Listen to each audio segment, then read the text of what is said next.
Hello and welcome to this edition of Tour Confidential on Golf.com. I'm Jessica Marksbury, joined today in our New York City studio by Golf.com's Mike Walker and Golf Magazine contributor Josh Sens via Skype.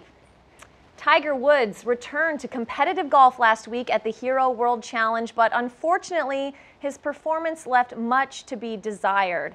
Josh, 9 chunked chips in total for Tiger. How dire is the situation for him right now? Is there just no going back from this kind of meltdown? I don't think there's no going back. It was pretty shocking to watch him flubbing chips, and it makes you wonder whether this is mechanical or mental. I heard Brandel Chambly talking about it being a mechanical problem, but it's hard not to imagine that there's not a mental component going on here as well. I mean, the guy's been chipping golf balls since he was old enough to toddle. I think he knows the fundamentals of that part of the game. To see him do that often under competition is really strange, a little alarming. I'm sure he'll rectify it, but that was about as shocking a chipping performance as you'll ever see out of a pro.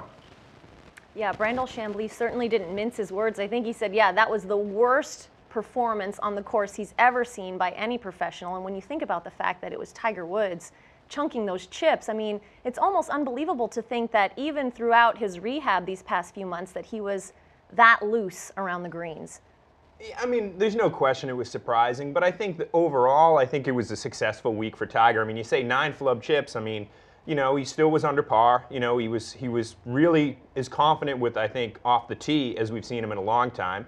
And I mean, he's been practicing his long game. The fact that he didn't really pay attention to his short game. Zach Johnson was saying that some of the lies around the greens, he flubbed some chips too. I don't think it was a bad week for Tiger. Is it concerning? Yes, but overall, I'm not worried about his chipping going forward. I think what's holding him back is really his confidence on the tee, and that looked better. But have our standards really dipped so low, Mike, that now we're happy that Tiger is making it through 4 rounds? Or tying for last instead of finishing last. This is a guy that has 14 major championships. He's supposed to break the record. I just think our expectations for him have always been sky high, and this just seems like several steps backward, unfortunately. Yeah. I see what you're saying, but again, you know, he didn't do this at the Masters. I mean, this is this is like Tiger and Friends Christmas special, the Andy Williams Christmas special of golf.